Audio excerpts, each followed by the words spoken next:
Assalamu alaykum, hörmətli televizor körgüçiler. Yaxşımsızlar? Dünya Uğur Qurultayı Tor televiziyasının günlük xəbərlər proqramısına həmminglar xoş gəlibsizlər. Mən Riyasət İftixar Abdurşid. Bugün düşənbə. Hörmətli körürmənlər, tövəndə diqqətinizlər günlük xəbərlər proqramımızın təfsilatıda bolsun. Hörmətli körürmənlər, həmminglarga ma'lum bolğandek, bugün vətənimiz Şərq Türkistanның yaqinqi zaman tarixidagi zo'r siyasi hodisalarning biri hisoblangan va 1997 yil yuz bergan 5 fevral G'ulji inqilobining 27 yillik xotir kunidan iborat. Buningdan 27 yil burunqi dal bugungi kunda Qaysar G'ulji xalqi 0dan tövən 30 graduslik qahirdan soğuqqa va mustabid Xitoy hokimiyatining miltiq zambaraklarga pisand qilmay, mardonlarcha ko'kirgini kerib maydonlarga to'kilib, o'zlarining erkinlik va hurlik bo'lgan tashnaligini va o'zlariga bitmas tugamas balay ofatlarni ilib kelgan tajovuzchi Xitoy hokimiyatiga bo'lgan noroziliklarni namoyon qilishgan edi. Bu munosabat bilan biz 5 fevral inqilobi jarayonida millatimizning hurligi, erkinligi va ozodlik uchun aziz jonlarini fido qilgan qahramon shahidlarimizga va g'ozilarimizga chonqur hurmatimizni va cheksiz seg'inishimizni bildiramiz. Dunyoning har qaysi ellardagi Uyg'ur tashkilotlarimiz, siyosiy faoliyatchilarimiz va avom xalqimiz 5 fevral G'ulji inqilobining 27 yilligini turli faoliyatlar bilan keng ko'lamda xotirlash orqali G'ulji shahidlarga bo'lgan cheksiz seg'inishini va hurmatini izhor qilish bilan birga Sharq Turkiston xalqiga qarta rayimsizlarcha irqiy qirg'inchilik yurgizayotgan mustabid Xitoy hokimiyatiga bo'lgan la'nati va g'azab nafratini ifoda qilishdi. 5 fevral G'ulji inqilobining 27 yillik xotir kuni yiqilayotgan kunlarda Dunyo Uyg'ur Qurultayı bu munosabat bilan Uyg'urcha va ingliz tillarida maxsus axborot va bayonot e'lon qilib, mustabid Xitoy hokimiyatining buningdan 27 yil burun G'ulji xalqiga qarta ilib borgan qonliq bostirishining uzluksiz taraq qilib bugungi kunda 11 davlatning e'tirof qilishiga erishgan rasmiy bir irqiy qirg'inchilik aylanganligini va ayni chog'da G'uljida yurgizilgan qonliq bostirishga sukut qilib turgan xalqaro jamoatchilikning o'tmishdan saboq qilib, hozirmi ham shiddat bilan davom qilayotgan Uyg'ur irqiy qirg'inchiligini to'sib qilish uchun jiddiy harakatga o'tish lozimligini bayon qilish bilan birga har qaysi ellardagi tashkilotlarimizni, siyosiy faoliyatchilarimizni va Sharq Turkistonlik qarindoshlarimizni 5 fevral G'ulji inqilobining 27 yillik munosabati bilan turli shakldagi xotirlash faoliyatlarini o'tkazish orqali G'ulji shahidlarini yod etishga va bu fursatdan foydalanib, Xitoyning Sharq Turkistonda Uyg'urlarni asos qilgan Turkiya xalqlariga qarta rayimsizlarcha yurgizayotgan irqiy qirg'inchiligi va insoniyat qarshi jinoyatlariga qarshi keng ko'lamli norozilik harakati qo'zg'ashga chaqirgan edi. Dunyo Uyg'ur Qurultayining raisi Dolqin Isa apandim 5 fevral kuni Yevropa Sharq Turkiston birligining uyushtirishi va qurultayning moslashib berishi bilan Xitoyning Germaniyaning Myunxen shahridagi konsulxonasi oldida o'tkazilgan namoyish qilgan so'zida bugun Uyg'urlar masalasining xalqaro zo'r bir masalaga aylanishi, ana shu vatan ichidagi qaysar xalqimizning to'lgan ig'ir badallarining hayot badliga elib borgan tinimsiz kurashlarining zulmga va o'limga tiz bukmaydigan shalliq ro'yining bevosita mas'uli va natijasidan iborat ekanligini, shuning uchunmi millatimizning hurligi, erkinligi va ozodlik uchun aziz jonlarini fido qilgan qahramon avlodlarimizni qalbimizda abadiyan yashnatish, ularning kurashchan irodasi va milliy ro'yiga varislik qilish bo'lsa, muhojirat yashayotgan butun Sharq Turkistonliklarning milliy va vijdon burchidan iborat ekanligini ko'rsatdi. Yevropa Sharq Turkiston birligi tashkilotining raisi Asqarjon apandimning riyosatchiligida o'tkazilgan namoyishga Myunxen shahrida yashayotgan bir qism Uyg'ur qarindoshlarimizdan boshqa yana Germaniya, Bavariya shtatlik parlamentining a'zolari, siyosiy partiyalar va kishilik huquq tashkilotlarining vakillari ishtirok qilib, o'zlarining Uyg'ur xalqiga bo'lgan bevosita qo'llashini bildirishdi. 4 fevral Dunyo Uyg'ur Qurultayining Qozog'iston rahbarlari bilan Qozog'iston Uyg'ur yoshlar birligining o'rinlashtirishida Olmaotada yuzlagan Uyg'ur qarindoshlarimiz bir yerga jam bo'lib, 5 fevral G'ulji shahidlarimizni eslab nazar va suhbat yig'ini o'tkazdi. Dunyo Uyg'ur Qurultayı ijroiya komitetining Qozog'istondagi muavin raisi Erkin Ahmetov apandimning boshlamchiligida o'tkazilgan nazar faoliyatida so'z qilgan Qozog'istondagi peshqadam ustozlarimiz va Uyg'ur rayonlarining yigit boshlari vatandagi aziz shahidlarimizning qinining bekorga oqmaganligini, ular o'zlarining qimmatli hayot orqali xalqimizning ovozini dunyo jamoatchiligiga tuyg'izishda muhim rol o'ynaganligini ifoda qildi va qurultayning xalqaro siyosiy sahnlarda ilib berayotgan faoliyatlarga bo'lgan mamnuniyatlarini ifoda qilishdi. Dunyo Uyg'ur Qurultayining Qirg'izistondagi bosh vakolatchisi Ro'zmamat Abdulboqiyev apandimning va qurultayning Qirg'izistondagi vakillarining o'rinlashtirishi bilan 5 fevral kuni Qirg'izistondagi Uyg'ur qarindoshlarimiz Bishkek shahrida bir yerga jam bo'lib, G'ulji inqilobining 27 yilligini xotirlash va shahidlarni eslash nazar faoliyati o'tkazdi. Faoliyatda so'z qilgan Ro'zmamat Abdulboqiyev qatorliqlar Uyg'ur xalqining erkinligi, ozodligi va hurligi uchun jonlarini fido qilgan aziz shahidlarimizni eslash va ularning milliy irodasiga varislik qilishning chet ellarda yashayotgan har bir Uyg'urning milliy va vijdon burchi ekanligini bayon qilishdi.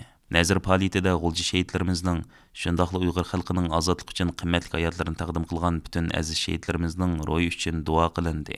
5 fevral kuni Kanada Sharq Turkiston jamiyatining o'rinlashtirishi bilan Toronto shahrida 5 fevral G'ulji inqilobining 27 yillik munosabati bilan Xitoyning irqiy qirg'inchiligiga qarshi namoyish o'tkazildi. Kanada Sharq Turkiston jamiyatining raisi Shavkat Imom namoyish qilgan so'zida chet ellarda yashayotgan qarindoshlarimizning sagak, hushyor bo'lishini, Xitoyning hiyla-mikriga aslo aldanib qolmasligini alayda ta'kidlab, mundaq dedi. Qarindoshlar, Xitoyning hiyla-mikriga hargiz aldanib qolmaydi. Bu bir mezgil to'xtab, ya'ni bizni aldab, ya'ni kelajakda buningdan cho'ng qirg'inchilik boradi. Bu hammamizga aniq takrar aldanib ketdi, qarindoshlar. Shuning uchun biz qancha chin tursak, Xitoy shuncha bo'shaydi. Biz qancha bo'sh tursak, Xitoy shuncha kuchaydi. Yillardan beri Xitoy o'zini kuchli ko'rsatib, har qaysi xalqaro sorunlarda undaq narsa yo'q deb tinib olgan.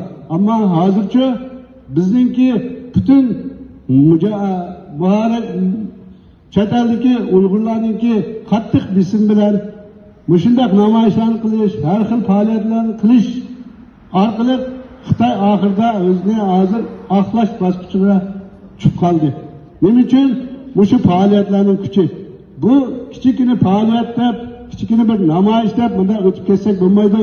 Buning cho'qim bizga natijasi bor. Shuning uchun Xitoy hozir biroz bo'shagandek ko'ringan bilan biz yana oldinib Atubun buningdan cho'ng qirg'inchiliklar davomlashishi mumkin. Shuning uchun bu yerga chiqolmagan qarindoshlarimga tavsiyam, hargiz bo'shab qolmayli, biz bo'sh turmayli, yana maydonlarni bo'sh qo'yib qo'ymayli. Hammalarning har qaysi namoyishlarda maydonlarga to'kilishlarini talab qilamiz. Rahmat. G'ulji inqilobining 27 yillik munosabati bilan 4 fevral Dunyo Uyg'ur qurultiyi bilan Uyg'ur akademiyasi Nyu-Yorkdagi Birlashgan Davlatlar Tashkiloti oldida namoyish uyushtirdi. Namoyishda so'z qilgan Dunyo Uyg'ur qurultiyining oliy maslahatchisi, Xalqaro Uyg'ur akademiyasining bosh raisi Dr. Rishad Abbas, qurultay ijroiya komitetining muavin raisi Ilshad Hasan Ko'kböre apandilar BDT boshchiligidagi xalqaro jamoatchilikni Uyg'ur irqiy qirg'inchiligini to'sib qilish uchun Xitoyga qarshi darhol amaliy harakatga o'tishga, Uyg'ur irqiy qirg'inchiligiga qo'mondonlik va boshlamchilik qilayotgan Shi Jinping boshchiligidagi Xitoy amaldorlarini jinoiy javobgarlikka tortishga chaqirdi. Avstraliya Uyg'ur jamiyatining uyushtirishi bilan 4 fevral yakshanba kuni Sidney shaharlik hukumat binosining oldida namoyish va tashviqot faoliyati o'tkazildi. Avstraliya Uyg'ur jamiyatining bosh kotibi va Dunyo Uyg'ur qurultiyi muhojirlar markazining muavin mudiri Mehmet Chalabchi apandimning riyosatchiligida o'tkazilgan namoyishda so'z qilgan Avstraliyadagi vatanparvar yosh siyosiy faoliyatchimiz Arslan Hidoyat apandim, xalqimiz jiddiy irqiy qirg'inchilikka duchor bo'layotgan bugungi kundami yana vatanni samonliqning yo'li qilib bilib bilmay Xitoyning o'zining jinoiy qilmishlarini aqlash uchun chet el qaratgan ta'tir tashviqot uchun xizmat qilayotgan intayin az o'chimdagi Uyg'urlarni qattiq tanqid qilib mundaq dedi. Hammamiz ko'ryapmiz, vatanga berib kelayotganlar bor. Shunchalik menga nisbatan hammasi sharafsiz. Shuni bilsin, garchi bular ishlatkim yo'q, lekin o'zingizning qarindoshi ayada o'laversa, ayaga berib, teqa alnısam shu yerda nurg'un to'xtablarni tuzib, biz konsernlarni qo'llaymiz. Hiçbir zaman qarshi chiqmaymiz. Ashliq va'dalarni berish orqali kiramish. Aşağı kirgandan keyin. Yani benim davatlarım siz ahirette, yani hammamiz Müslüman inşallah. Yani bu dünyanın ahireti var, bu dünyanın so'rig'i var. Ben o'ylayman, yani azroq bo'lsa, nima uchun bu gapni qilmasam bo'ladi. Lekin yana azroq bir yerda bir tutilayotganda bir vijdon bir uyg'onib qolar, niki deb bu gapni davatimiz. Shuningga bu yerda hali irqiy qirg'inchilik qilyotdi. Har bir og'an shu yerga vizaga boshvurishingiz, bilet ilishingiz, siz şu irqiy qirg'inchilikqa qo'llayapsiz ve bu sizning amal daftaringizga yozildi. İnşallah bir narsa tutilgan bo'lsa ekani ba'zi ishimda o'ylayman, asli bu gap xato, lekin insonchilikda mushu deb qoldi ekanmiz. Alloh saqlasin-da, lekin lütfen dersinizlar, mushu da'voga tig'i voz kechmaganlar. Bu ishlar bo'lib turib hech qisi yo'q. Bir kishi bo'lsa-mu, men ko'rib turman yiroqdan. Atalg'at akamlar, Yusufxo'ja akamlar 1, 2, 3 kishi chiqadi. Albatta har yashanma kuni chiqish tez bo'libdi, lekin mundaq kunda, yani bir kun bo'lsa-mu, az deganda bir 100 kishi Sidneydan chiqish kerak edi. Dunyodagi boshqa namoyishlarni ko'ryapmiz, Uyg'urlar chiqmayapti. Hech qisi yo'q. Lekin Xitoy shuni unutmaslik kerakki, biz har zaman bir kishi bo'lsa-mu, ta bizning vatanimiz ta mustaqil bo'lguncha inshaalloh. G'ulji inqilobining 27 yillik munosabati bilan Yaponiya Uyg'ur jamiyati tomonidan 4 fevral kuni Tokio shahrining chet ellik sayohatchilar, bo'libmi Xitoy sayohatchilar eng ko'p to'planadigan Avat rayoni Shinjuku rayonida o'tkazilgan namoyish va yurish chet ellik sayohatchilarning, Tokyo xalqining va Yaponiya matbuotlarining alayda qiziqishini qo'zg'adi. Namoyishchilar qo'shini shahar markazini aylanib yurish qilib, jarangliq shuarlar orqali o'zlarining Xitoy hokimiyatiga bo'lgan noroziligi va g'azabini ifoda qilishdi.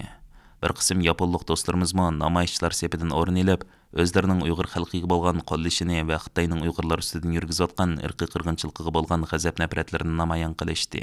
Yaponiya Uyg'ur jamiyatining muavin raisi Saud Mehmet qatorliqlar namoyish jarayoni qilgan so'zlarda Yaponiya parlamentidan Uyg'ur irqiy qirg'inchiligini e'tirof qilib, maxsus qaror qabul qilishini, Yaponiya hukumatidanmi Uyg'ur majburiy emgak chetishlik mahsulotlarining Yaponiyaga eqib kirishini cheklash uchun texim unumli tadbirlarni yo'lga qo'yishni talab qilish bilan birga, Yaponiya şirketlerini Xitoyning Uyg'urlar ustidan yurgizayotgan jinoiy qilmishlarga sherik bo'lib qolmaslik haqida ogohlantirdi. Dunyo Uyg'ur qurultiyi, Uyg'ur akademiyasi va Sharq Turkiston tadqiqot vaqtining uyushtirishida 4 fevral Anqaradagi Uyg'ur tadqiqot institutida G'uljin inqilobining 27 yillik munosabati bilan axborot e'lon qilish va muhokama yig'ini o'tkazildi. Professor doktor Erkin Ahmad apandimning riyosatchiligida o'tkazilgan mazkur xotirlash faoliyatida oldi bilan Uyg'ur akademiyasining bosh kotibi Abdulhamid Qaraxon apandim yuqorqi 3 tashkilotning birlashim bayonotini o'qib o'tdi. Bayonotda biz Sharq Turkiston xalqi bo'lish sifatimiz bilan 1997 yili 5 fevral kuni G'uljida elib berilgan qirg'inchilikda va hozirgacha davom qilib kelayotgan qirg'inchiliklarda hayotidan ayrilgan aziz shahidlarimizning hisobini Xitoy hokimiyatidan hamon bir kuni olamiz deb ko'rsatildi. Xotirlash faoliyatiga Turkiyadagi o'ktish partiyalardan İYİ partiyasidan bo'lgan parlament a'zosi Fahrettin Yokush, yenidan Rafah partiyasining muavin raisi va parlament a'zosi Doğan Bekin qatorliqlarmi ishtirok qildi. Yig'inda Dunyo Uyg'ur qurultiyining muavin raisi va Uyg'ur tadqiqot institutining qurg'uvchisi doktor Erkin Akram apandim 5 fevral G'uljin inqilobining maydon kelish sababi va Xitoy tarafidan rayimsizlarcha bostirilish jarayoni, shundaqla navbatda davom qilayotgan Uyg'ur irqiy qirg'inchiligi va uning xalqarodagi inkoslari haqida tafsiliy ma'lumot va tushuncha berib o'tdi. G'uljin inqilobining 27 yillik munosabati bilan 4 fevral kuni Xalqaro Sharq Turkiston tashkilotlari birligi tarafidan Istanbuldagi Xitoy konsulxonasi oldida o'tkazilgan namoyish va axborot e'lon qilish yig'iniga 500 dan ortiq kishi qatnashdi. Namoyishchilar qo'shini Xitoyning xalqimiz ustidan ilib berayotgan irqiy qirg'inchiligiga va zolimligiga qarshi jarangliq shuarlar to'lab, Xitoy konsulxonasi oldini zilzilaga soldi. Namoyishda so'z qilgan Dunyo Uyg'ur qurultiyi vaqfisining raisi va qurultay ijroiya komitetining a'zosi Abdurashid Abdulhamid, Sharq Turkiston O'limalar birligining raisi doktor Olimjon Bug'da va Turkiyadagi boshqa Uyg'ur tashkilotlarining mas'ullari namoyish qilgan so'zlarda xalqaro jamoatchilikni 1997 yili 5 fevral kuni G'uljida yuz bergan qirg'inchilik va qonliq bostirishga sal qarash, hatto ko'z yumish bilan aybladi va mustabid Xitoy hokimiyatining buningdan 27 yil burun G'uljida boshlagan qonliq bostirishining uzluksiz kuchayib, bugungi kunda dunyo jamoatchiligining kuchli diqqatini qo'zg'ayotgan umumyuzlik bir irqiy qirg'inchilikqa aylanganligini, shon xalqaro jamoatchilikning bu xil tarixiy xatoliklardan saboq ilib, Uyg'ur irqiy qirg'inchiligini to'sib qilish uchun Xitoy qarshi texim jiddiy va unumli tadbirlarni yo'lga qo'yishga chaqirdi. G'uljin inqilobining 27 yillik munosabati bilan chet ellarda o'tkazilgan tunji namoyish 3 fevral shanba kuni Belgiya Uyg'ur jamiyati tarafidan Belgiyaning poytaxti va Yevropa birligining markazi Bryussel shahridagi Place de Albertin maydonida ilib berildi. Belgiya Uyg'ur jamiyatining raisi Akbar apandimning bevosita riyosatchiligida o'tkazilgan namoyishga ba'zi qarindoshlarimizning qattiq sovuq qarmasdan, hatto emizgisidan tig' ayrilmagan quchoqdagi farzandlarni birga ilib kelib qatnashishi atrofdagi tomoshabinlarning kuchli diqqatini tortgan nuqtalarning biri bo'ldi.